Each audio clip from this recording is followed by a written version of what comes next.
तो आज के इस सत्र में अधिकतर भक्त गृहस्थ जीवन में है,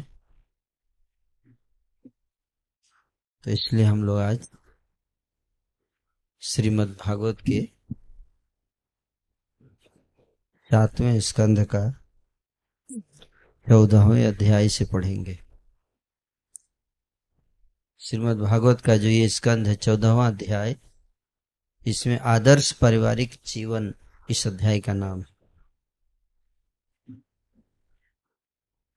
कि आदर्श पारिवारिक जीवन में कैसे रहना चाहिए। तो आप सब भक्त पारिवारिक जीवन में हैं। पारिवारिक जीवन में रहते हुए कैसे हमें भक्ति करना चाहिए, किन बातों का ध्यान रखना चाहिए। तो ये जो प्रसंग है, ये नारद जी और श्री युधिष्ठिर महाराज दोनों के बीच में ये वार्तालाप चल रही है। तो श्री युधिष्ठिर उवाच गृहस्थ एतां पदवीं विधिना जेन चांजसा जाया देव ऋषे ब्रूहि मादृशो गृह मूढ़धि। महाराज युधिष्ठिर ने नारद मुनि से पूछा, हे स्वामी, हे महर्षि, कृपा करके यह बतलाएं कि जीवन लक्ष्य के ज्ञान से रहित घर पर रहने वाले हम लोग किस तरह वेदों के अनुसार सरलता से मुक्ति प्राप्त कर सकते हैं।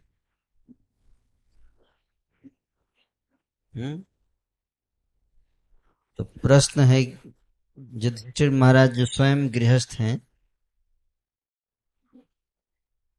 तो वो प्रश्न पूछ रहे हैं कि सामान्य तौर से विनम्रता का भाव है यहाँ पर। युधिष्ठिर महाराज तो महाज्ञानी हैं, धर्मराज हैं, लेकिन कितने विनम्र हैं इससे पता चलता है ना। कह रहे हैं कि मैं गृहस्थ हूं, इसलिए जीवन के लक्ष्य के ज्ञान से रहित हूं। मुझे ये ज्ञान ही नहीं है कि जीवन का लक्ष्य क्या है, इसलिए मैं गृहस्थ जीवन में चला गया। कहने का अर्थ ये है क्योंकि जिसको जीवन का लक्ष्य स्पष्ट है, वो गृहस्थ जीवन में क्यों जाएगा, ये कहना चाहते हैं। ऐसा विनम्रता है। युधिष्ठिर महाराज तो बहुत महान संत हैं हृदय से, है ना, लेकिन ये गृहस्थ का लक्षण होना चाहिए। ऐसा गृहस्थ बहुत एडवांस हो, लेकिन बाहर से उसको क्या दिखाना चाहिए, मैं बहुत कम एडवांस हूं, ऐसे दिखाना चाहिए। विनम्रता है लक्षण होना चाहिए। तो खैर घर पर रहने वाले हैं हम लोग, घर पर रहने वाले हैं, तो इसका मतलब है कि जीवन के लक्ष्य का ज्ञान नहीं है, इसलिए घर पे रह रहे हैं। जीवन का लक्ष्य का ज्ञान होगा तो घर पे नहीं रहेंगे। कहाँ रहेंगे? मंदिर में रहेंगे। इसलिए कह रहे हैं कि अब जो भी हो, गृहस्थ जीवन में तो अब पहुंच गए हैं, तो अब बताइए कि अब यहाँ पे हम क्या करें जिससे कि हमें भी मुक्ति मिल सके। हालांकि हमारी मुक्ति का चांस कम है। क्यों गृहस्थ जीवन में मुक्ति का चांस कम क्यों है?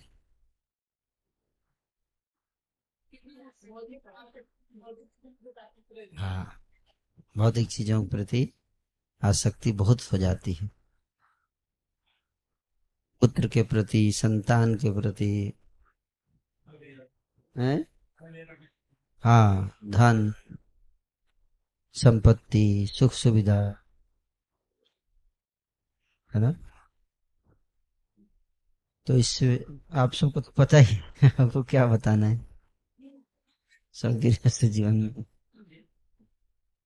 है ना। तो चूंकि अगर हम संसार के चीजों में आसक्त होंगे तो फिर मुक्ति नहीं मिलेगी ना, फिर मृत्यु के समय वही चीजें याद आती हैं, है ना। जो चीज हमको प्रिय लगता है वही चीज मृत्यु के समय उसी का ध्यान रहेगा, और फिर दोबारा हमको जन्म लेना पड़ता है। तो इसलिए जो गृहस्थ जीवन है, युधिष्ठिर महाराज कह रहे हैं कि कुछ तो उपाय होगा हम लोगों के लिए भी। वैसे तो चांस कम है, लेकिन आप महान ऋषि हैं नारद जी, तो आप तो सबका उद्धार करते हैं, तो हमारे लिए भी कुछ उपाय होगा, कुछ संदेश दीजिए जिससे कि गृहस्थ जीवन में रहते हुए भी हम मुक्ति प्राप्त कर सकें, है ना। तो आप लोगों को भी जानना है उपाय। तो अभी आपको मैं नहीं बताऊंगा, नारद जी से डायरेक्ट।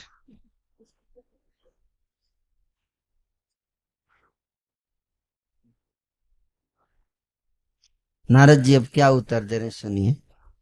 गृहेषु अवस्थितो राजन क्रिया कुर्वन्यथोचिताः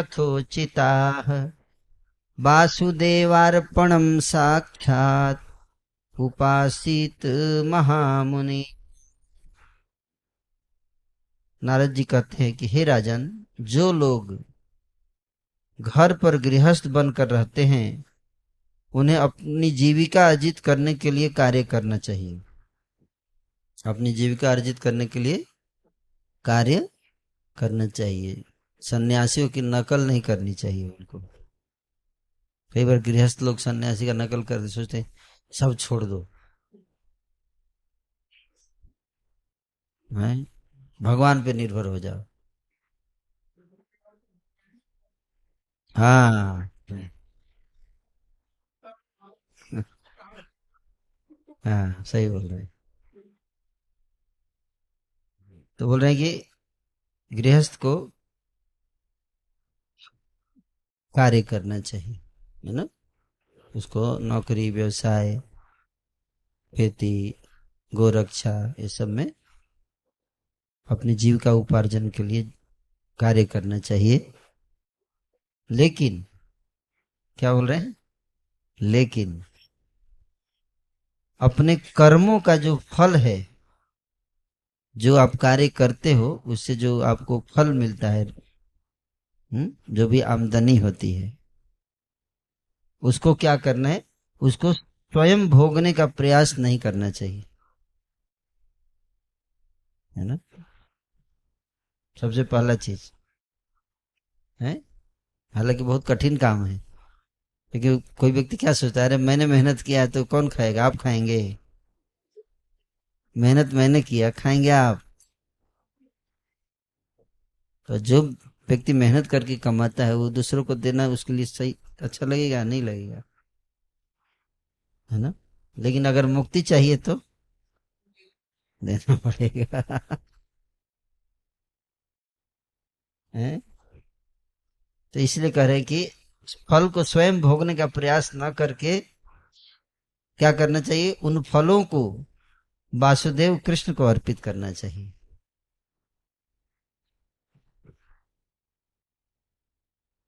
हम्म, कोई जबरदस्ती नहीं है, लेकिन अगर आप मुक्ति चाहते हैं तो ये जरूरी है ना, फल में आसक्त ना हो।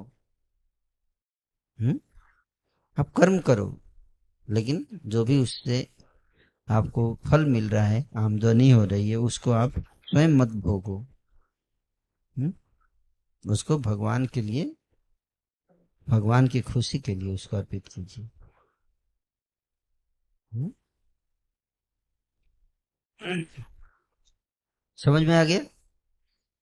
फर्स्ट स्टेप है, गृहस्थ को मेहनत करना है, लेकिन मेहनत का जो फल आएगा उसको भगवान को अर्पित करना है।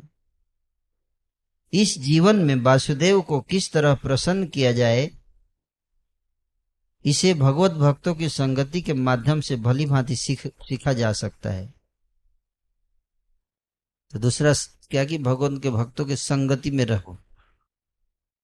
गृहस्थ जीवन में भी क्या करना है, हैं? भगवान के भक्तों की संगति में रहिए और रहकर क्या कीजिएगा, उनसे सीखना है। क्या करना है, सीखना है। क्या सीखना है, हाँ, वासुदेव को कैसे प्रसन्न किया जाए, एक कला है, इसे सीखना चाहिए। तो बहुत कम गृहस्थ ये सब नियमों का पालन करते हैं, नहीं करते सब लोग, है ना। तो इसलिए बहुत कम लोग मुक्ति को प्राप्त करेंगे। लेकिन इस्कॉन के भक्त लोग चूंकि सत्संग में बैठते हैं इसलिए उनको ज्ञान मिलता रहता है, इसलिए वो लोग पालन कर पाते हैं। बहुत सारे ऐसे भक्त हैं, है ना। हमारे एक भक्त हैं जो बहुत मेहनत करते हैं, कई बार तो रात रात भर सोते नहीं है, नौकरी करते हैं, बिजनेस, लगातार 18-18 घंटे काम करते हैं। और ब्रह्मचारी आश्रम में रहते हैं, विवाह नहीं किया है। विवाह नहीं किया, रहते ब्रह्मचारी आश्रम में, बाहर जाते हैं, कंपनी है उनकी, उसमें नौकरी करते हैं, अपनी कंपनी चलाते हैं, और जो भी उसमें प्रॉफिट फायदा होता है वो सब क्या करते हैं, भगवान को दे देते हैं। और कई बार तो उनकी माला तक नहीं हो पाती है, ऐसा भी होता है।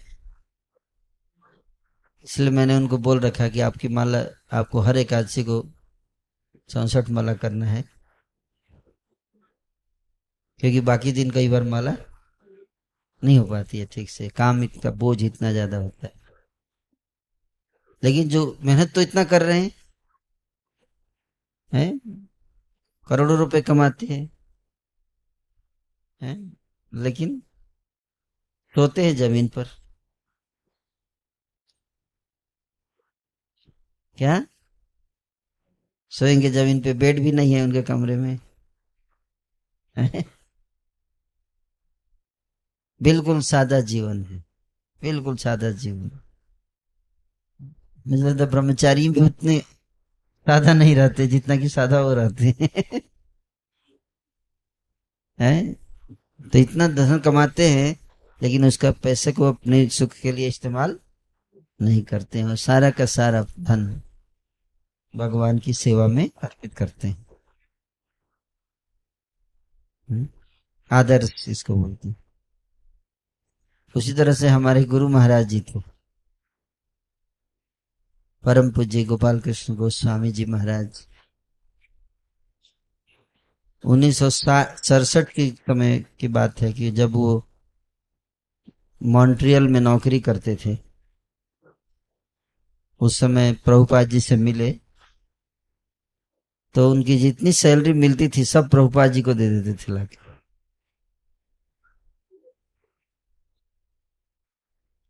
और प्रभुपाद जी उसमें से निकाल के उनको पॉकेट खर्च देते थे।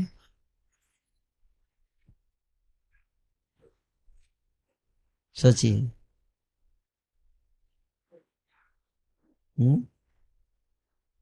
तो ये जो बताया गया है, ये नहीं कि कोई असंभव कार्य है जो कोई कर ही नहीं सकता। इस संसार में आज भी लोग कर रहे हैं इसे, आज भी कर रहे हैं, और करके भगवान को प्राप्त कर लिया, है ना। तो वही मैं बता रहा था कि तो ये पहला संदेश है ना। दूसरा, श्रीन्मन भगवतो भीक्षण अवतार कथामृतम् श्रद्धानो यथा कालम् उपशांत जनावृतः सत्संगात् सनकै संगम आत्मजायात्मजादिषु विमुच्येन्नम् मुच्यमानेषु स्वयं स्वप्नवदुत्थितः। नारद जी राजा युधिष्ठिर को बता रहे हैं कि गृहस्थ व्यक्ति को चाहिए कि वह साधु पुरुषों की संगति बार बार करे।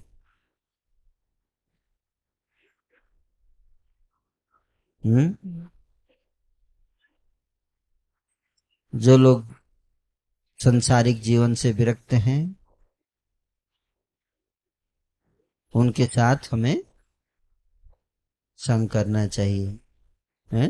क्योंकि उनसे क्या मिलेगी, हमको भी प्रेरणा मिलेगी,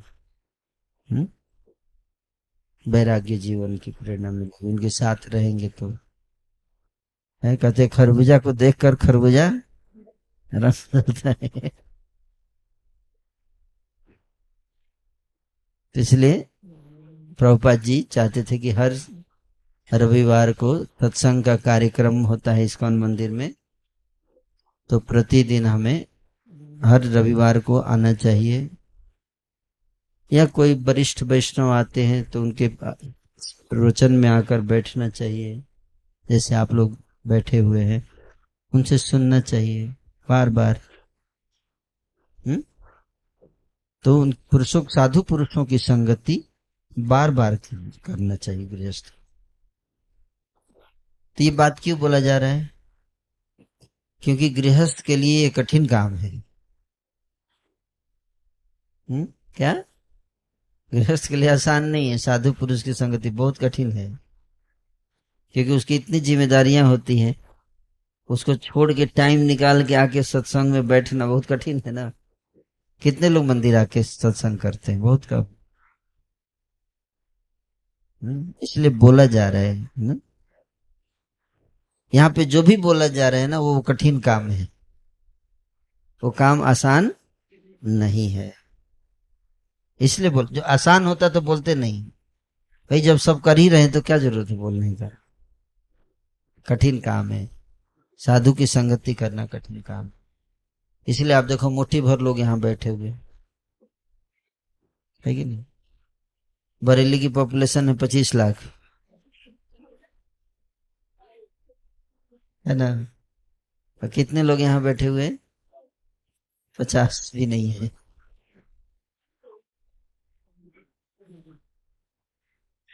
सोचिए, लाखों में एक।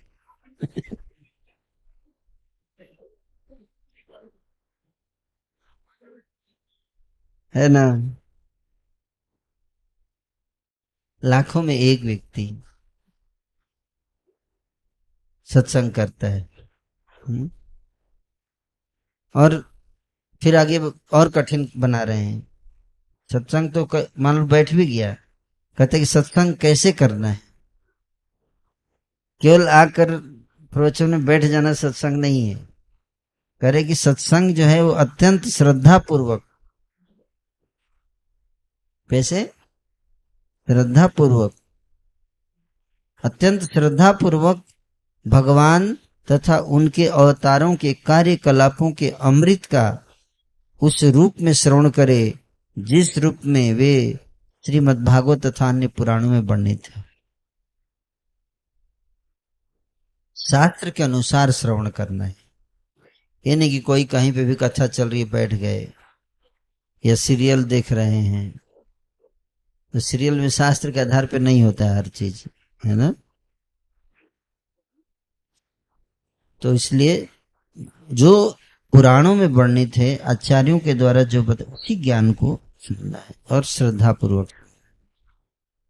इस प्रकार मनुष्य को चाहिए कि वह धीरे धीरे जब कथा सुनेंगे, संतों के संग में बैठकर कथा सुनेंगे, तो उसका प्रभाव क्या होगा है बता रहे हैं आगे।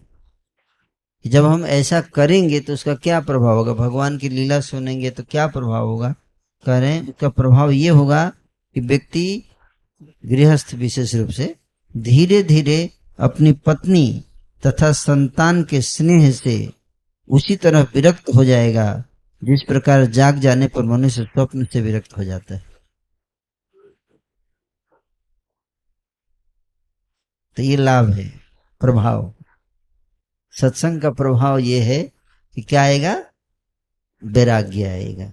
वैराग्य, जो स्नेह है, आकर्षण है, जो जिसके कारण जीवात्मा बार बार उसको जन्म लेना पड़ता है इस संसार में, ना, उससे विरक्त हो गया है। कृष्ण भावनामृत आंदोलन की स्थापना विश्व भर के गृहस्थों को श्रीमद् भागवत तथा भगवद गीता का विशेष श्रवण करने का अवसर प्रदान करने के लिए किया गया है। इस्कॉन की स्थापना प्रभुपाद जी करें इसीलिए किया गया है ताकि हमको श्रवण करने का अवसर गृहस्थों को मिल सके।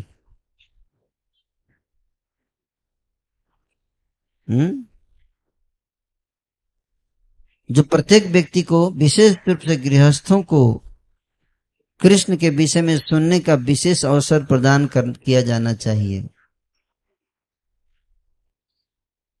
वे लोग कृष्ण भावनामृत आंदोलन के विभिन्न केंद्रों में उन भाषणों को जिनमें श्रीमद् भगवद गीता तथा श्रीमद् भागवत से कृष्ण कथाओं की व्याख्या की जाती है, मात्र उन कथाओं को सुनकर आजकल बहु प्रचलित अवैध मैथुन, मांसाहार, मादक द्रव्य सेवन तथा जुआ खेलने में व्यस्त रहने की पापपूर्ण मनोवृत्ति से शुद्ध हो सकेंगे।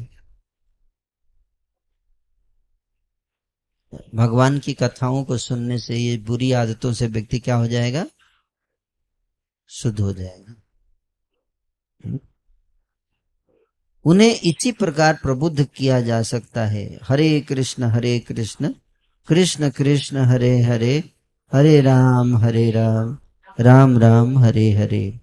मात्र इस महामंत्र के कीर्तन में सम्मिलित होने और भगवद गीता से कृष्ण के विषय में श्रवण करने से मनुष्य शुद्ध हो जाता है, और विशेष रूप से शुद्ध हो जाता है जब वो प्रसाद खाता है। क्या प्रसाद जरूर ग्रहण करने का, अंत में केवल कथा सुनने से नहीं, अंत में प्रसाद जरूर पाके जाना चाहिए। तो प्रसाद पाने से भी क्या होता है, हमारा हृदय शुद्ध होता है। ये पूरा कंप्लीट प्रोग्राम बनाया गया है, उसमें एक भी आइटम छूटना नहीं चाहिए है। कीर्तन, कथा और फिर प्रसाद, तीनों। इसीलिए आप देखो जब भी हमारा कुछ प्रोग्राम होता है उसमें तीनों चीज होता है। कीर्तन होगा शुरू में, फिर कथा हो गई, और कथा के बाद अब प्रसाद जाना। तो प्रसाद की वैल्यू को कम मत सोचिए, बहुत शक्तिशाली है, क्योंकि भगवान को अर्पित किया हुआ प्रसाद है ये, है ना। तो ये हमारी चेतना को शुद्ध कर देता है। यहां पर एक विशेष बात बताया गया है कि ऐसा नहीं है कि यदि किसी ने एक बार भगवद गीता पूरी कर ली तो उसे फिर नहीं सुनना चाहिए। केवल एक बार मेरा गीता कंप्लीट हो गया, अब कोई और किताब बताइए, नहीं दोबारा पढ़ी, दोबारा वही क्लास, फिर से वही गीता, ये तो एक बार हो चुका है। ऐसा नहीं, क्या करें। यहां पर अभीक्षणम शब्द अत्यंत महत्वपूर्ण है। हमें बारंबार सुनना चाहिए, बार बार उसी गीता को, उसी भागवत को बार बार पढ़ना चाहिए, सुनना चाहिए। बंद करने का प्रश्न ही नहीं उठता। यदि किसी ने इन कथाओं को अनेक बार पढ़ा हो तो भी उसे बारंबार पढ़ना चाहिए, क्योंकि भगवत कथा अर्थात कृष्ण की वाणी और कृष्ण के द्वारा कहे हुए वचन अमृत हैं। कृष्ण के द्वारा कहे गए वचन क्या है? अमृत हैं। जो जितना ही अधिक अमृत पीता है वह उतना ही नित्य जीवन में प्रगति करता है।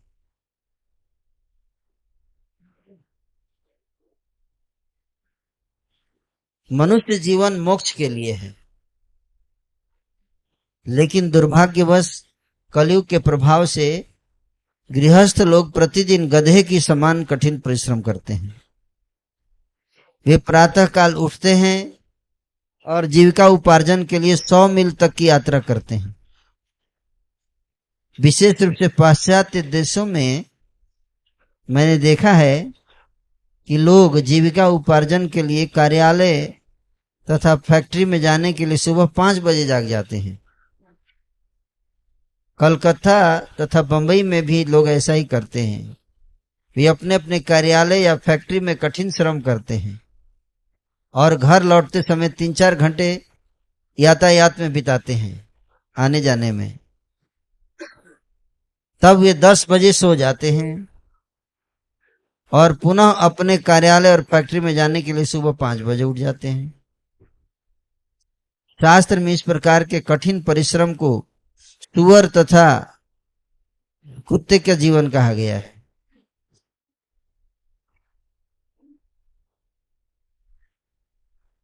ये उन समस्त जीवों में से जिन्होंने इस जगत में भौतिक देह धारण करना स्वीकार किया है और जिसे वह मनुष्य का शरीर मिला, उसे केवल इंद्रिय तृप्ति के लिए कार्य नहीं करना चाहिए, क्योंकि यह इंद्रिय तृप्ति तो कुत्ता और सुअर को भी प्राप्त है। मनुष्य को चाहिए कि श्रीमद् भागवत तथा भगवत गीता सुनने के लिए कुछ समय निकाले। मतलब कहने का अर्थ यह है कि अगर हम केवल पैसा कमा रहे हैं और खा रहे हैं, फिर सो रहे हैं, फिर पैसा कमा रहे हैं, खा रहे हैं, सो रहे हैं, पैसा कमा रहे, खा, तो ये काम तो कुत्ता भी करता है ना, बल्कि अच्छे से करता है। उसको पैसा भी कमाने की जरूरत नहीं है, खा के सोता रहता है। और हम लोग भी वही कर रहे हैं, तो हमें और जानवर में क्या अंतर है? कोई अंतर नहीं। तो हम लोग को क्या चाहिए कि हमें ये सब करने के अलावा थोड़ा समय निकालना चाहिए। किसके लिए? भागवत श्रवण करने के लिए, गीता के श्रवण करने के लिए, मंदिर आने के लिए।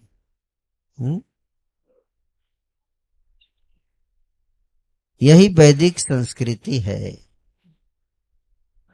वैदिक संस्कृति है ये। इसलिए आप देखो मुसलमान लोग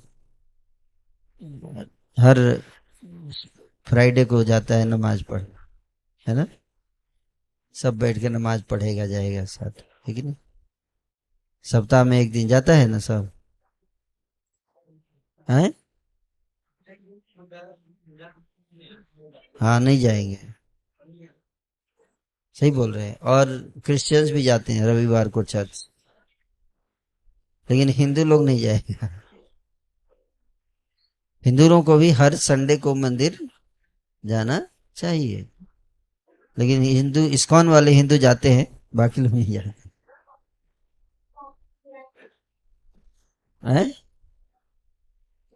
हाँ हाँ, लेकिन जाते भी हैं तो जाके सत्संग नहीं करते हैं, जाके जल उल चढ़ा के भाग जाएंगे, है ना।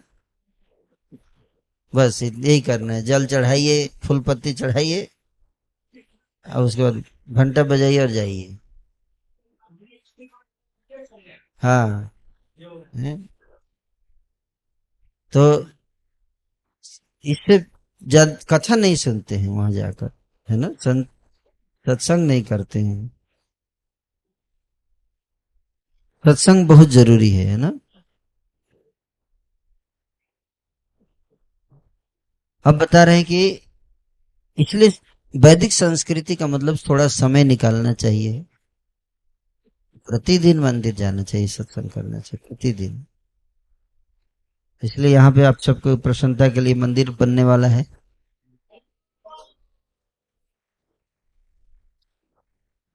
और इसमें सत्संग की बहुत अच्छी व्यवस्था होगी है। तो आप सबका मेहनत अब करने का समय आ गया है। मंदिर बनाइए और जल्दी से और ज्यादा लोग सत्संग कर पाएंगे जब मंदिर बन जाएगा, है ना, और ज्यादा लोग आएंगे। करे कि मनुष्य को जीविका उपार्जन के लिए अधिक से अधिक 8 घंटे कार्य करना चाहिए और दोपहर के बाद या संध्या समय गृहस्थ को भक्तों की संगति में कृष्ण के अवतारों एवं उनके कार्यकलापों के विषय में सुनना चाहिए और इस तरह धीरे धीरे माया के बंधन से मुक्त हो जाना चाहिए। प्रतिदिन प्रभुपाद जी बता रहे हैं, प्रतिदिन शाम में ऑफिस से आ जाइए टाइम पे, 8 घंटे काम कीजिए 10 बजे से 6 बजे तक, और फिर घर आ जाइए और आके शाम में भगवद गीता क्लास 8 से 9, है ना। इसलिए प्रभुपाद जी सुबह भागवतम 8 से 9 और शाम में भगवद गीता 8 से 9, और बीच में आप नौकरी कीजिए, है ना। ऐसा जीवन है।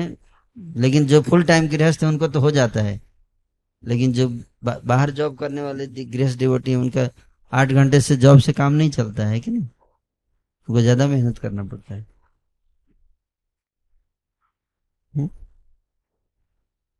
तो इसलिए कह रहे हैं प्रभुपाद जी की,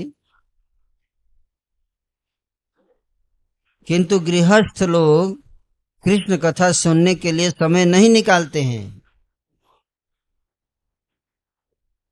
अपने अपने कार्यालय तथा फैक्ट्री में कठिन श्रम करने के बाद वो लोग मंदिर नहीं आते हैं, होटल जाते हैं। कहाँ जाते हैं? होटल में जाते हैं, नाइट क्लब में जाते हैं, उसके लिए समय निकल जाता है। या घर पे बैठकर सीरियल देखेंगे, सिनेमा देखेंगे, है ना, समय तो है। हैं प्रभुपाद जी देखो उनको सब पता है।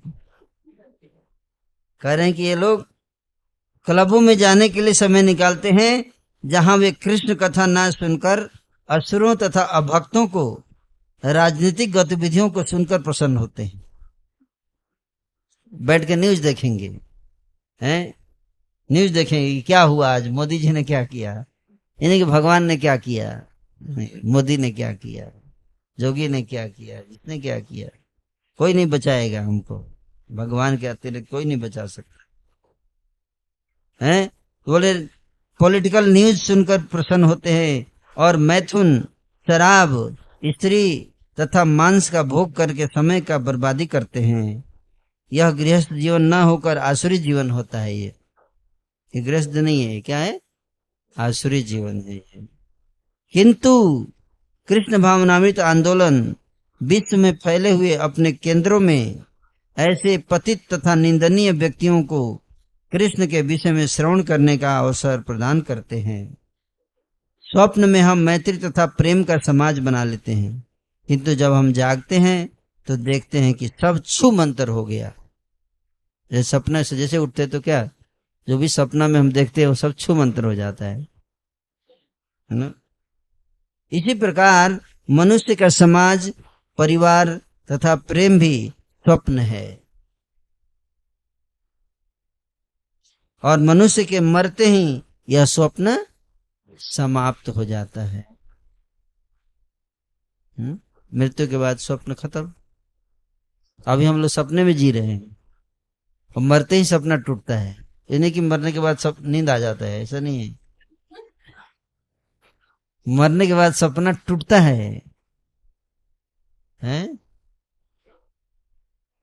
तब समझ आ रहा है, अरे ये तो मैं इनको अपना माता पिता सब समझ, कोई अपना नहीं है तो सब छोड़ खत्म। तो मनुष्य का असली कार्य तो यह समझना है कि वह शरीर नहीं बल्कि आत्मा है,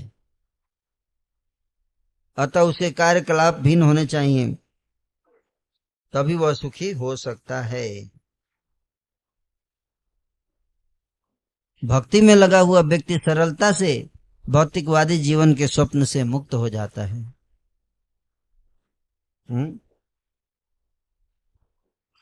तो इसलिए बाहर के जो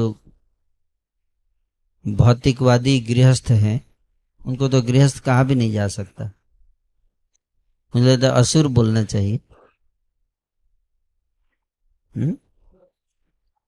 तो बाहर के जो भौतिकवादी असुर हैं, असुर गृहस्थ है ना, जो भक्ति नहीं करते वो क्या है, असुर गृहस्थ है ना। तो असुर गृहस्थ जो है उनको क्या, सारा समय वो बर्बाद कर देते हैं सपने में, है ना। अब मृत्यु के समय जब यमदूत आते हैं उनके सामने, तब उनको समझ में आता है अरे क्या कर दिया मैंने, अब तो पिटाई होगी। सब कुछ त्यागने का समय जब आता है तो डर जाते हैं, है ना, बहुत भयभीत हो जाते हैं। जावदर्थम उपासीनो देहे गेहे च पंडितः विरक्तो रक्तवत्तत्र निलोके नरताम्य से। करे कि वास्तविक विद्वान गृहस्थ को चाहिए कि वह शरीर पालन के लिए जितना आवश्यक हो उतना ही अर्जित करने के लिए कार्य करे। कितना कमाना चाहिए, जितना जरूरत है। हो जाए स्कोप बहुत होगी, है ना, 4-5 घंटे काम करेंगे तो और पैसा आ जाएगा, लेकिन पैसा तो आ जाएगा लेकिन भक्ति चला जाएगा है। पैसा तो आ जाएगा एक्स्ट्रा, लेकिन भक्ति नहीं कर पाएंगे ना। पैसा लेके क्या करेंगे इतना कमा के, सब यही रह जाएगी। इसलिए जो वास्तविक गृहस्थ विद्वान जो होता है वो कमाता है, लेकिन कितना कमाएगा, जितना परिवार शरीर को चलाने के लिए जरूरी है, परिवार को चलाने के लिए जितना आवश्यक है। दो चीजें, एक आवश्यकता और एक इच्छा। आवश्यकता और इच्छा में क्या अंतर है, हैं? आवश्यकता सीमित है और इच्छा का कोई अंतर है ना? जैसे एक व्यक्ति का मैं इंटरव्यू दे रहा था यूट्यूब पे, तो उसने पूछा कि, मैं बोला पैसे की क्या जरूरत है, बोला बिना पैसे कैसे रहेंगे। मैं बोला कितना, मैं उसको बोला कि अगर आप 20,000 कमाते हो तो कितना रोटी खाओगे, कितना रोटी खाएंगे, 20,000 कमाएंगे तो 4 खाएंगे, है ना। और मान लीजिए आपकी सैलरी में बढ़ाकर 20 लाख कर दूं तो कितना खाएंगे, और कम हो जाएगा, है कि नहीं। लेकिन आपकी सैलरी, अब मैं 20 लाख कर सकता हूं, एक शर्त पर, आपको 400 चपाती खाना है, 400 सुबह, 400 दोपहर और 400 शाम, 3 टाइम आपको 400 400 चपाती खाएंगे अगर आप, तो सबको 20 लाख की सैलरी में कल से दिलाऊंगा। बरेली में जो भी तैयार है उसको लेके आ जाइए। सही बात बता रहा हूं। शर्त इतना ही है कि आपको 400 चपाती खाना है सुबह, 400 दोपहर, 400 शाम।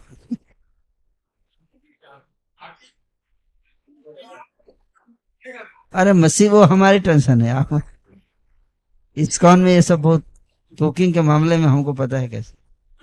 अच्छा आप खाने वाले को बुला दीजिए, है ना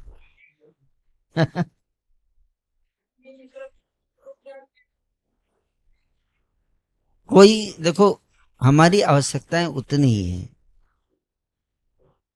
है ना। बिना मतलब का हम हाय हाय करते रहते हैं, ये भी चाहिए, वो भी चाहिए, वो भी चाहिए। जरूरत नहीं है इतना ज्यादा, है ना। बल्कि कम खाओगे तो ज्यादा दिन जियोगे, मेडिकल साइंस कहता है कि ज्यादा फास्टिंग करने से उम्र ज्यादा होती है। आप जानते हैं ये बात? आप डॉक्टर से पूछ लीजिए किसी से। फास्टिंग फास्टिंग करने से बीमारी भी कम होती है और उम्र भी लंबी होती है। कम खाने से ज्यादा लंबी उम्र होती है, ज्यादा खाने से व्यक्ति के हेल्थ ज्यादा खराब होता है।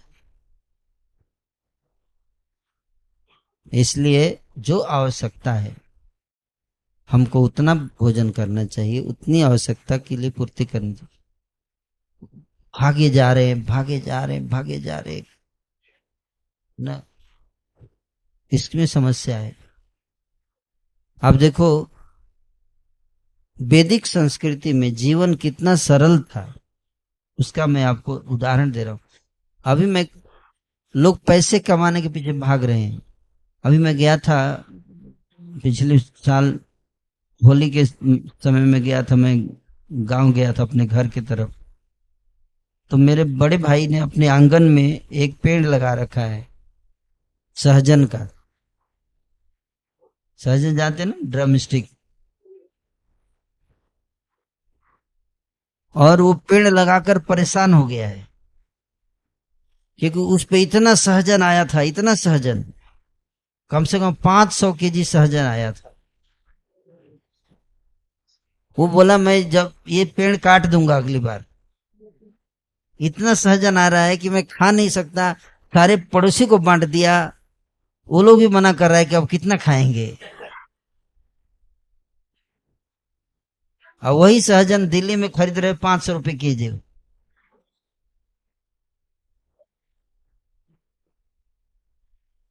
आप देखो जीवन कितना सरल है।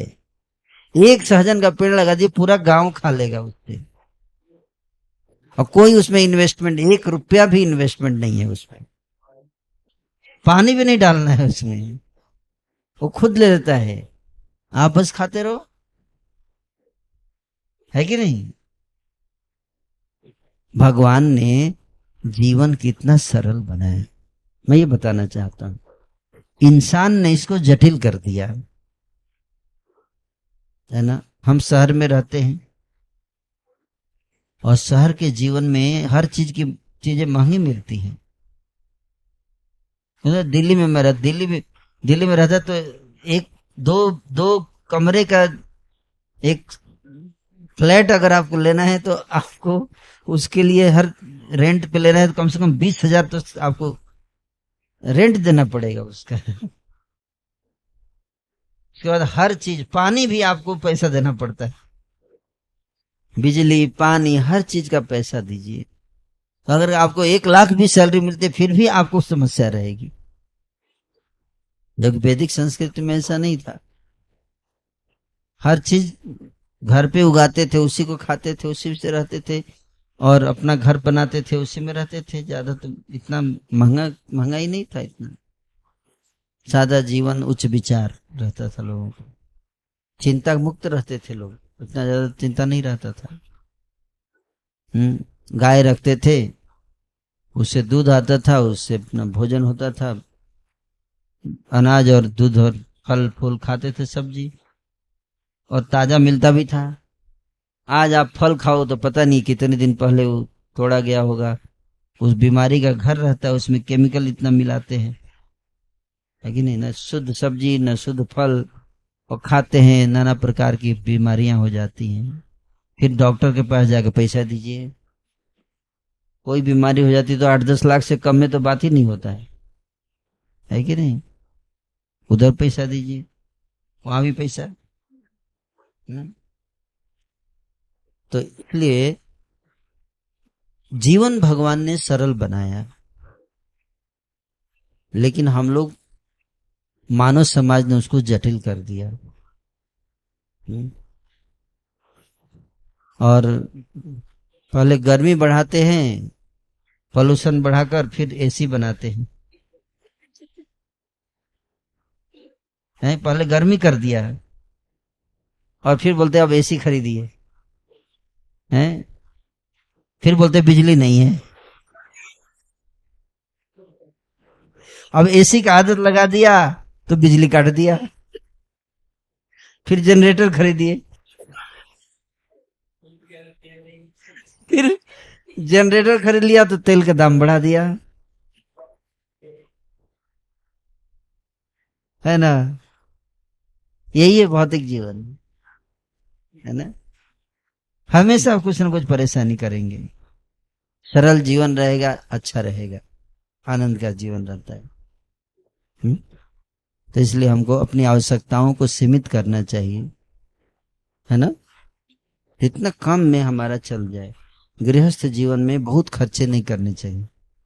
ये नहीं, कितने कम कम से कम में, अगर मैं मेरा अगर काम चल जाता है ना, छोटी कार से, तो बड़ी कार क्यों खरीदने का, है कि नहीं। अगर मेरे को 4-5 लाख के कार से काम चल जाता है तो क्या जरूरत है 50 लाख का कार खरीदने की, है ना। अगर मेरे को 20 लाख के घर से काम चल जाता है तो क्यों 40 लाख का घर के, तो कम करना चाहिए, खर्चे को कम करना चाहिए। देखना चाहिए नहीं, अरे उसके घर में तो इतनी बड़ी कार है, हम कैसे कम छोटी कार में चलेंगे, है ना। दूसरे से क्या तुलना करने का, दूसरा मर रहा है तो आप भी मरेंगे, हैं? अरे वो देखो, वो तो 20,000 का साड़ी पहन रही है, मेरे हस्बैंड तो क्या मतलब कहूँ, किस्मत मेरा जल गया, खराब हो गया, 1,000 का साड़ी देती है, मैं समाज में मुंह दिखाने लायक नहीं रही हूँ, है ना?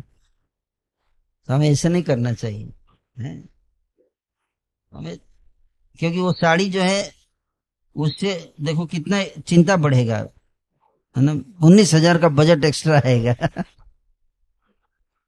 हस्बैंड के ऊपर, है, कर्जे में जा रहा है। हाँ, करेक्ट। हाँ, सही बोल रहे हैं। हाँ,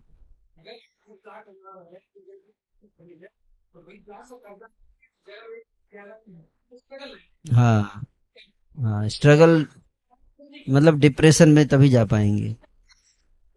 जब तक डिप्रेशन में नहीं जाते तब तक मतलब लगता नहीं है कि हम किया है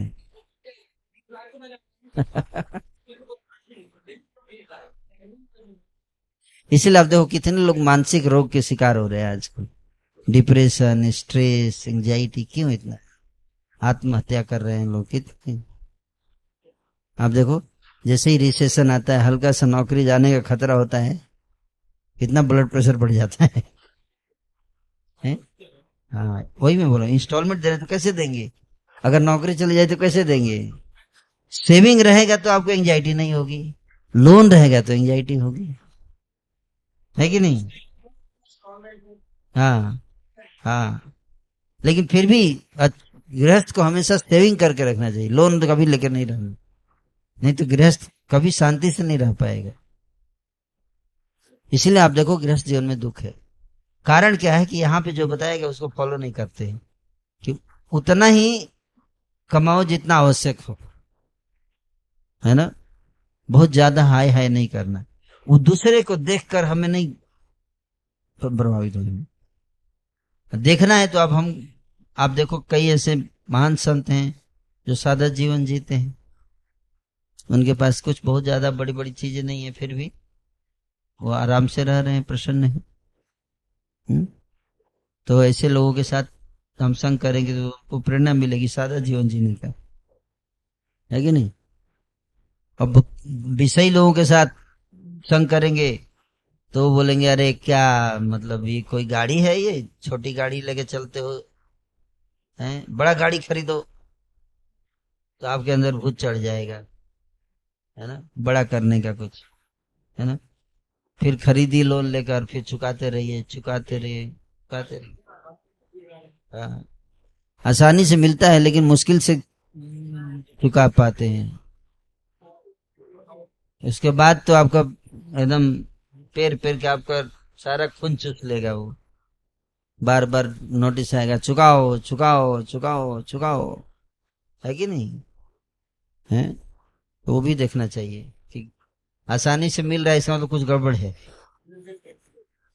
कोई भी चीज आसानी से नहीं मिलता है संसार में। अगर कोई आसानी से मिल रहा है तो उसमें ज्यादा खतरा है, इस बात को समझिए।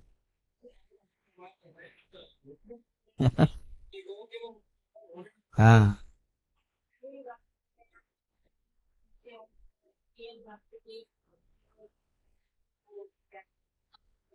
हाँ, ये सही बोल रही है माता जी।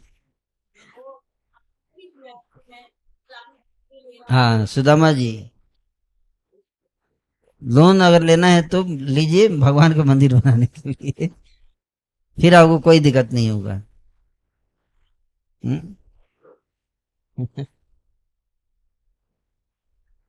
उसमें कोई प्रॉब्लम नहीं है, आप देखना फिर भगवान का चमत्कार। जैसे सुदामा के घर चमत्कार हो गया ना, वैसे चमत्कार हो गया है। और उतना ही कार्य कीजिए जितना आवश्यक हो, और पारिवारिक मामलों से अनासक्त होकर मानव समाज में रहिए। यद्यपि बाहर से वह उसमें अत्यधिक आसक्त प्रतीत होता है, बाहर से आपको आसक्त दिखना है, लेकिन अंदर से विरक्त रहना है। समझ में आया? हम लोग उल्टा होते हैं, बाहर से विरक्त दिखाते हैं, अंदर से आसक्त होते हैं,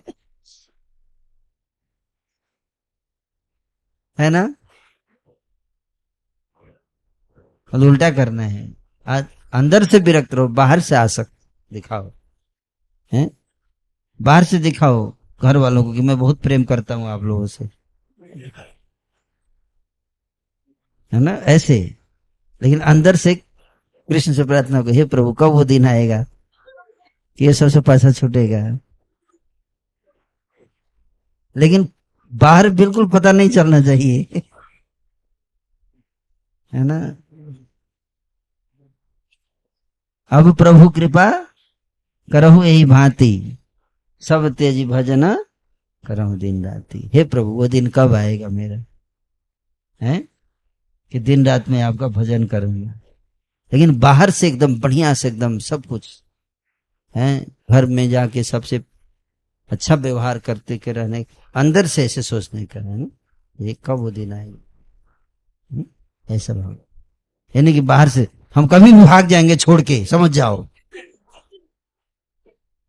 मेरा तो आज मूड खराब हो गया, मेरे को लग रहा है कि अब मैं मंदिर ज्वाइन कर लूं, हैं? तो गरजने वाले बादल बरसते नहीं है, है ना? नहीं, जो वास्तव में विरक्त होगा वो अपनी सारी जिम्मेदारियों को अच्छे से पालन करता है, लेकिन अंदर से भगवान से प्रार्थना करता है ना, और अंदर से वो विरक्त रहता है ना। ठीक है, तो ये मैंने आपको बताया, कुछ पॉइंट्स बताया, अभी तो बहुत सारे पॉइंट्स है लेकिन सब मैं अभी नहीं कवर कर पाया। तो आपको 5 श्लोक मैंने आपको इस अध्याय का बताया, और इसमें कुल 41 श्लोक है, 42 श्लोक है। तो 5 श्लोक की शिक्षा आपको दी मैंने, बाकी मैं देखिए हो सकता है अगले दिन चर्चा करूंगा किसी दिन। तो समझ में आया है? तो आप सब बस दूसरों की नकल मत कीजिए, हैं? लोग बड़े बड़े घर ये दिखावा के लिए सब करते हैं, लेकिन अंदर से बहुत दुखी रहते हैं लोग, रोते रहते हैं अंदर से, है ना। अब बाहर से दिखाते हैं मैं बहुत सुखी हूँ, मेरे पास ये फैसिलिटी है, मेरे पास वो फैसिलिटी। भगवान का भक्त बाहर से भले इतना फैसिलिटी ना हो, लेकिन अंदर से वो सुखी रहता है ना। जैसे भगवान शिव है, शिव जी हमेशा कहाँ रहते हैं? पेड़ के नीचे। उनका तो एक फ्लैट भी नहीं है अपना, है कि नहीं? बेचारे कपड़ा तक नहीं पहनते ठीक से, हैं? गरीब रहते हैं हमेशा, गरीब की तरह। और कोई भी उनकी पूजा करता है तो उसको क्या बना देते हैं? राजा बना देते हैं, लेकिन खुद गरीब बने रहते हैं। क्यों? भजन करते हैं, है ना।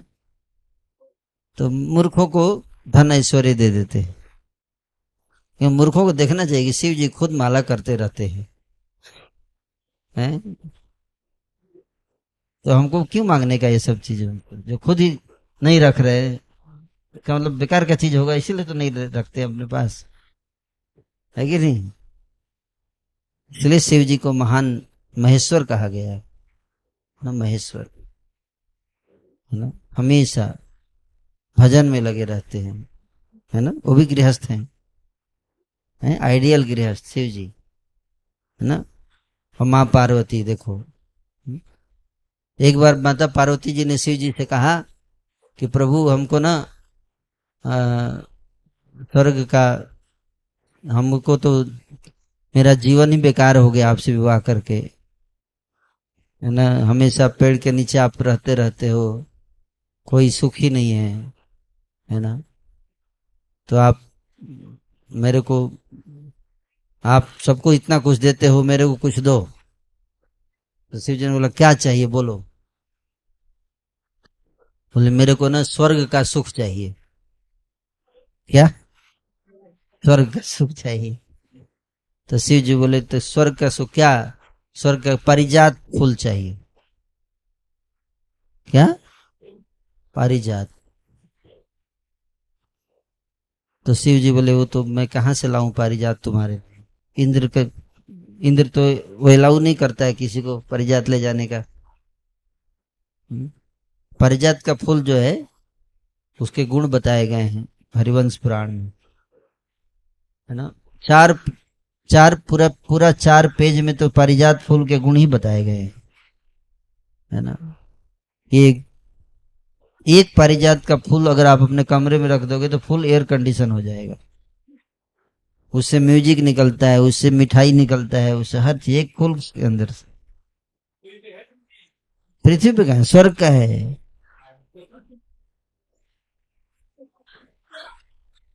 स्वर्ग में है, इसीलिए तो समस्या है। हाँ, तो इसलिए शिव जी बोले कि, है ना, कि पारिजात कहाँ से लाए हम। वो तो बोली इंद्र के पास है, उनसे आप मांगो, आप तो इंद्र से आपका रिलेशन अच्छा है, इंद्र आते रहते हैं प्रार्थना करने आपसे, कोई भी राक्षस को मारना होता है तो आपके पास आते हैं, तो आप धमका दो कि अगर नहीं दोगे तो बोले कि नहीं नहीं वो नहीं मानेगा, हमने जानता हूं उसको। बोले मांग के तो देखिए। तो शिव जी ने इंद्र से मांगा, इंद्र पारिजात, तो इंद्र ने मना कर दिया, बोला ऐसा थोड़े है, हमारा प्रॉपर्टी है, हर जगह अगर पारिजात हो जाएगा तो फिर पारिजात का क्या वैल्यू है कि नहीं। पारिजात का वैल्यू इसीलिए है क्योंकि वो हर जगह नहीं है, हर व्यक्ति के घर में पारिजात हो जाएगा तो फिर पारिजात को कौन पूछेगा, है कि नहीं। कई सारे ब्रांड ऐसे होते हैं कि उसका वैल्यू इसलिए है क्योंकि बहुत महंगा है, बहुत कम लोगों के पास है ना, सब लोग नहीं खरीद सकते। क्यों नहीं खरीद? इसलिए नहीं कि पैसा नहीं है आपके पास। एक कंपनी है जो अंबानी का, मुकेश अंबानी का जो बेटा है अनंत अंबानी, वो घड़ी पहनता है, तो वो घड़ी जो है वो इतनी महंगी क्यों है मैंने पूछा, तो बोला कि उसमें जो सामान लगा है वो उतना महंगा नहीं है, वो घड़ी केवल 8 ही घड़ी बनाती है कंपनी,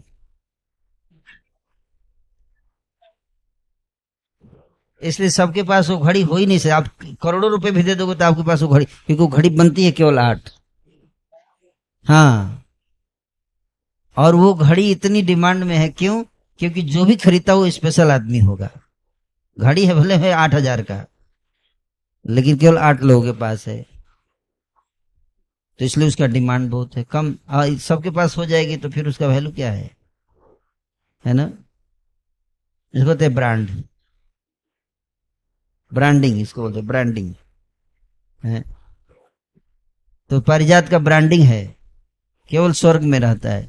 इंद्र ने नहीं दिया शिव जी को, तो पार्वती जी जो है वो दुखी हो गई।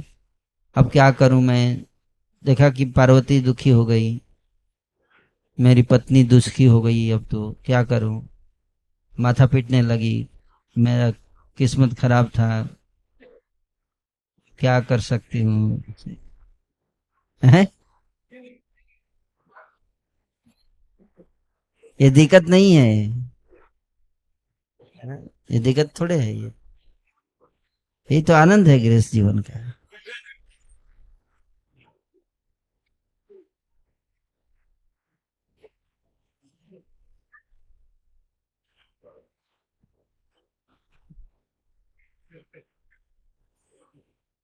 तो शिव जी जो है वो फिर बोले, देखे पार्वती बहुत उदास हो गई, तो बोले ठीक है ठीक है, बोले तुम इतनी छोटी बात के लिए उदास हो गई, ठीक है चलो। योग शक्ति के प्रकट किया, और 400 किलोमीटर में, कितना, 400 किलोमीटर के क्षेत्र में पारिजात का जंगल उगा दिया। बोले तुम एक पेड़ के लिए रो रही हो, है?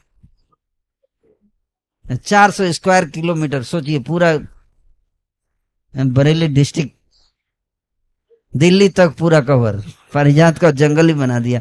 घूमती रहो, जाओ, मेरे को डिस्टर्ब मत करो, माला करने दो।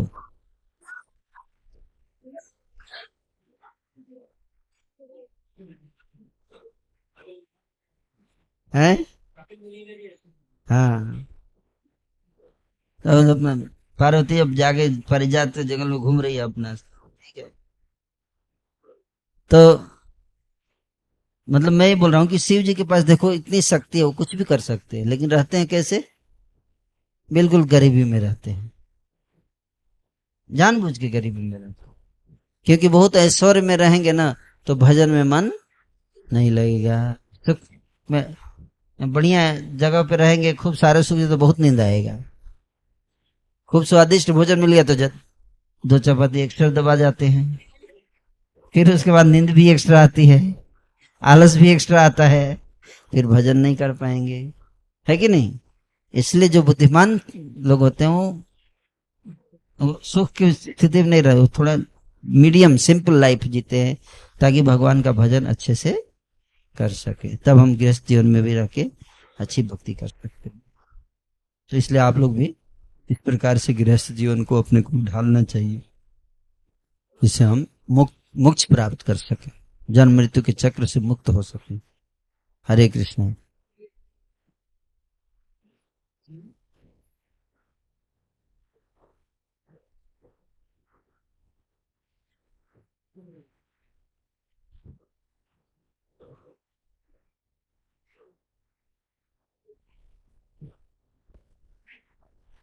हरे कृष्णा। तो प्रभु जी ने हमें आदर्श गृहस्थ जीवन, नारद मुनि और युधिष्ठिर महाराज का संवाद सुनाया। तो आप सबका कोई प्रश्न प्रश्न पूछना चाहते हैं? बहुत सारे प्रश्न उठ रहे होंगे, ऐसे थोड़ी होता है। तो कुछ प्रश्न पूछ सकते हैं। कोई प्रश्न है?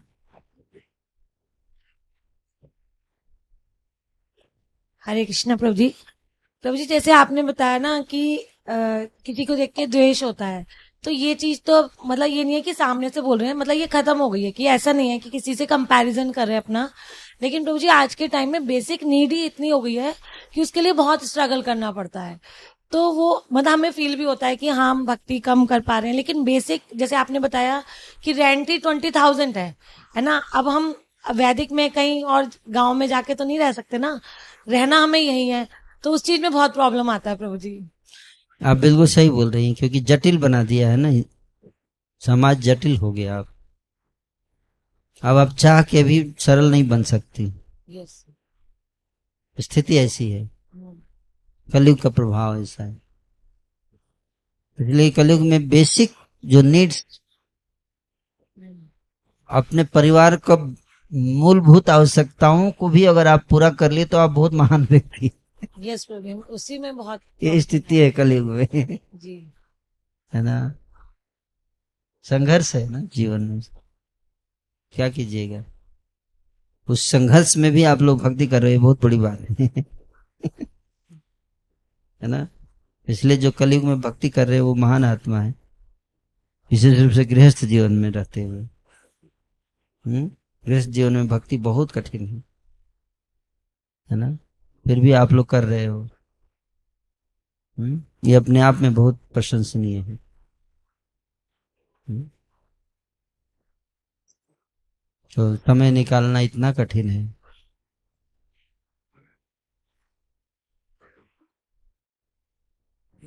तो इसका समाधान कुछ नहीं है। तो स्ट्रगल ही है बस वो भी। उपाय नहीं है, बस इंतजार कीजिए कि अब प्रभु कृपा करो वही भांति।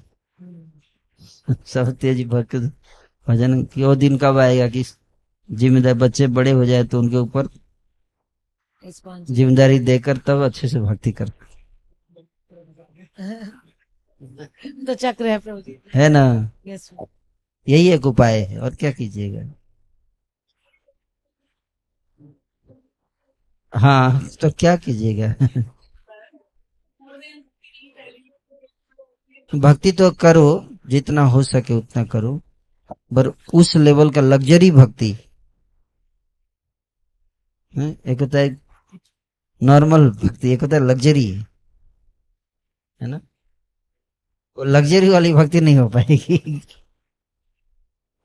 64 माला, 16 ही हो जाए बहुत। है ना, वो सब नहीं हो पाएगा अभी। वो तब हो सकता है ना। या प्रचार खूब करना है ना, या हर रोज मंदिर में आना है, ये सब अभी नहीं कर सकते।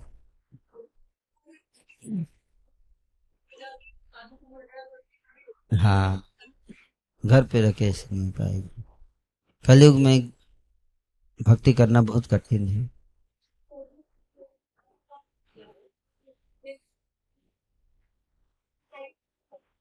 सही बोल रही हैं आप। देखो, केवल हस्बैंड कमाएगा तो परिवार नहीं चलता, वाइफ को भी जॉब करना पड़ता है आज की स्थिति में। हाँ,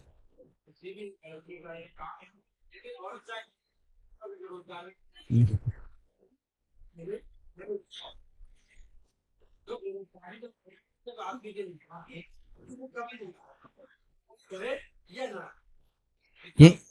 क्योंकि स्त्री जो है वो तो काम तो करती ही रहती है ना।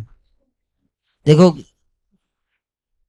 जो पुरुष है उसका जो ड्यूटी होता है 8 से 10 घंटे, ज्यादा से ज्यादा 12 घंटे, है कि नहीं। स्त्री का ड्यूटी 24 घंटे है। अगर उसका बच्चा है, कितनी भी रात को उठ जाए उसको उठना ही है। ये नहीं बोलेगी कि ओवर टाइम दे दो।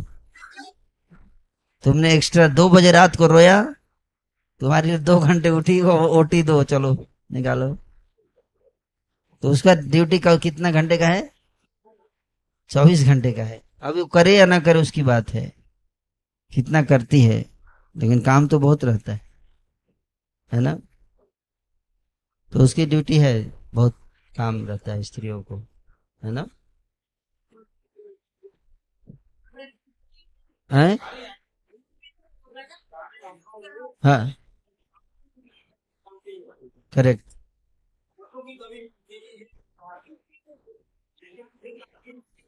इसलिए हाँ, वो तो पॉलिटिकल रीजन है ना, वो तो पॉलिटिकल रीजन। वीमेन एम्पावरमेंट के पॉलिटिक्स का एक पॉलिटिकल एजेंडा है ये, वोट लेने का। 50% स्त्रियां हैं, तो उनका वोट कितना मिलेगा अगर उनको खुश कर दिया तो। ये मेन पॉइंट है। पर जो केवल पेपर पे ही रहता है स्त्री वीमेन एम्पावरमेंट, रियल में आप देखो हर जगह स्त्रियों का हालत क्या है। जिस तरह की घटनाएं हो रही है, क्राइम्स, स्त्रियों के खिलाफ क्राइम बढ़ता जा रहा है, लेकिन बाहर से दिखाते हैं कि हम वीमेन एम्पावरमेंट कर रहे हैं। रियल एम्पावरमेंट नहीं है ये। तो ठीक है, फिर भी जो जितना भी बेस्ट हो सके प्रयास करो भक्ति करने का। उस परिस्थिति में, आप जिस परिस्थिति में हैं उस परिस्थिति को तो नहीं बदला जा सकता, लेकिन उसमें हम जितना भी अधिक से अधिक प्रयास कर सकते हैं भक्ति करने का, भगवान उसको स्वीकार कर लेते हैं, है ना। ठीक है। हैं।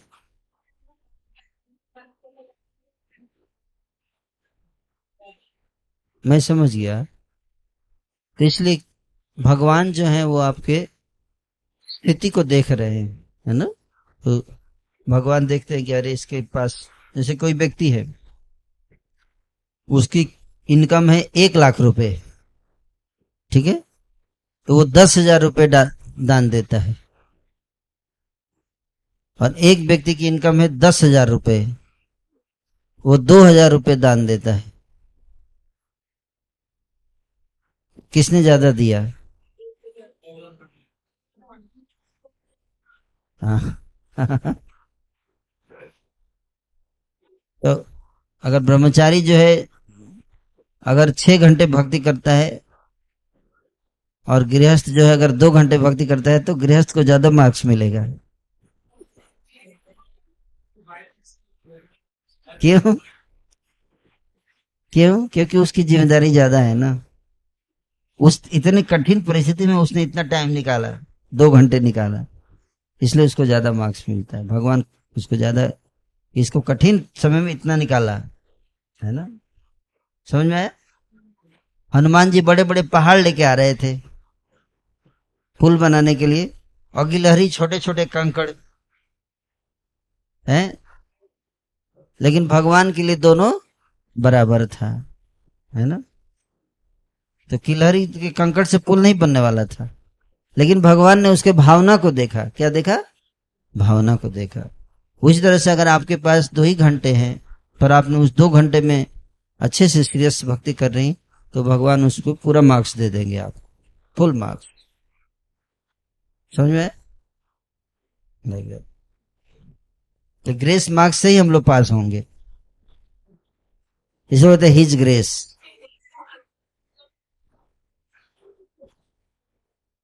क्यों बोलते हैं हिज ग्रेस, है ना। ग्रेस मतलब क्या? 30 नंबर पास होता है, अब बच्चे का आगे 25, तो टीचर अपने तरफ से +5 करके ग्रेस करके आगे बढ़ा, ठीक, पास कर दो इसको। उसी तरह से कलयुग में अगर देखेंगे कि पास हो जाएंगे हम लोग, अपनी क्षमता से तो नहीं हो सकता है। हम लोग स्थिति ऐसे फंसे हुए, जकड़े हुए हैं, इसलिए गुरु जो है हमको ग्रेस देकर पार कर देता है। लेकिन गुरु की बात को हम प्रयास करें, गंभीरता से पालन करें, तो भगवान और गुरु की कृपा होती है। बाकी जो कमियां रह जाती हैं वो पूरा कर दिया जाता है, ठीक है ना। बाकी स्टैंडर्ड तो बहुत हाई है, उस स्टैंडर्ड पे हम कहाँ कर पाएंगे, है ना। लेकिन गुरु बड़े दयालु होते हैं, भगवान बड़े दयालु हैं। देखते हैं बहुत गंभीरता से ये लोग प्रयास कर रहा है, तो चलो पार कर दो, ऐसे। कृपा, क्या कृपा मिलती। ओके, हरे कृष्ण।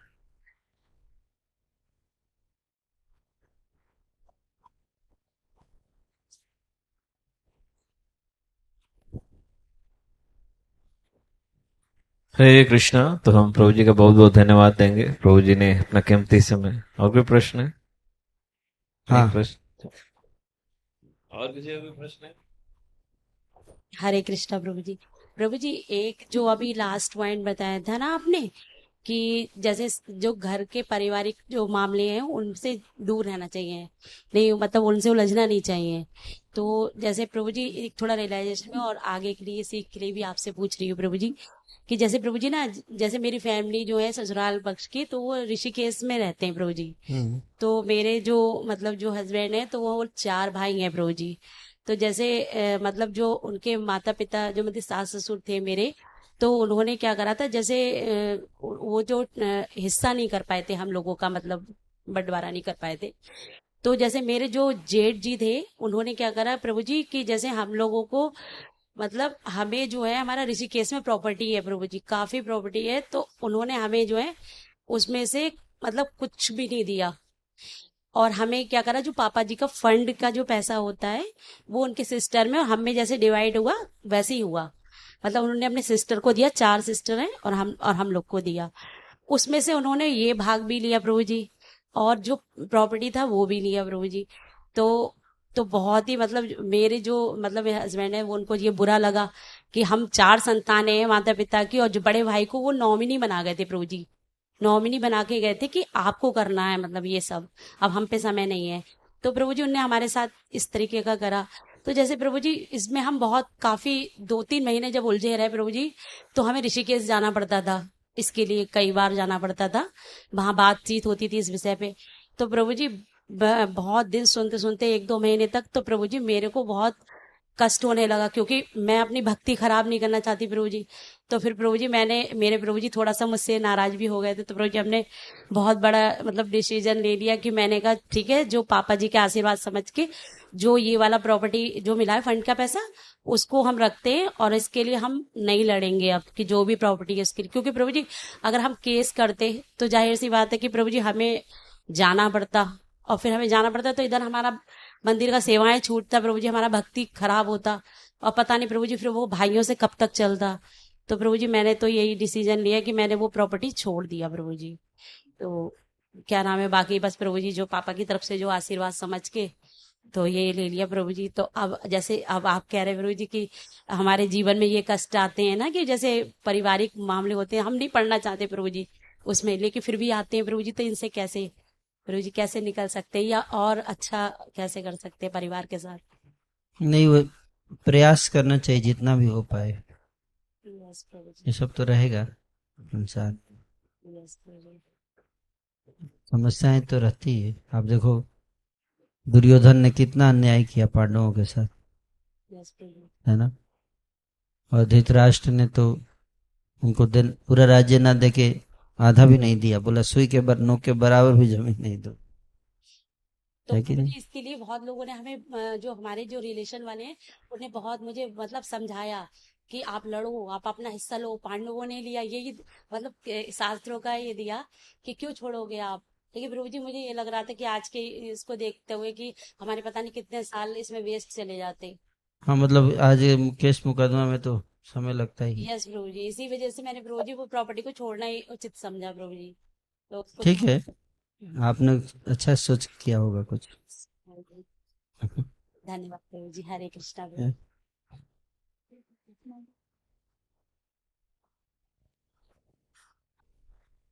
हरे हरे कृष्णा प्रभु जी।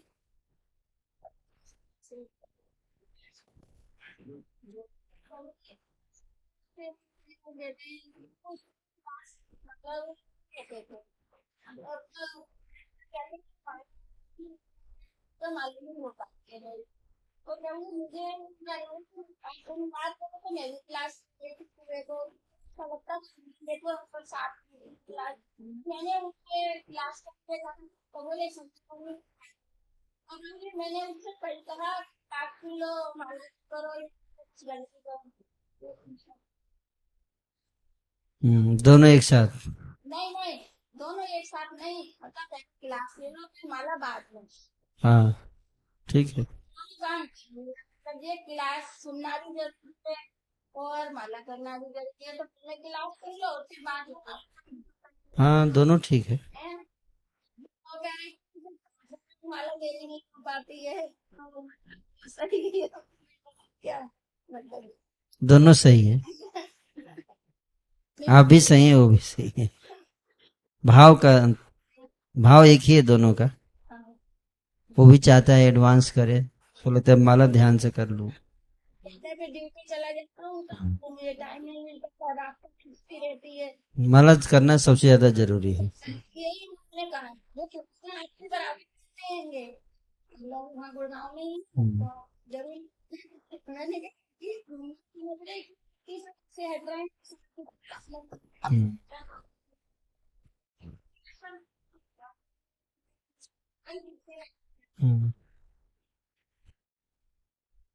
ठीक है, ओके। हरे कृष्णा।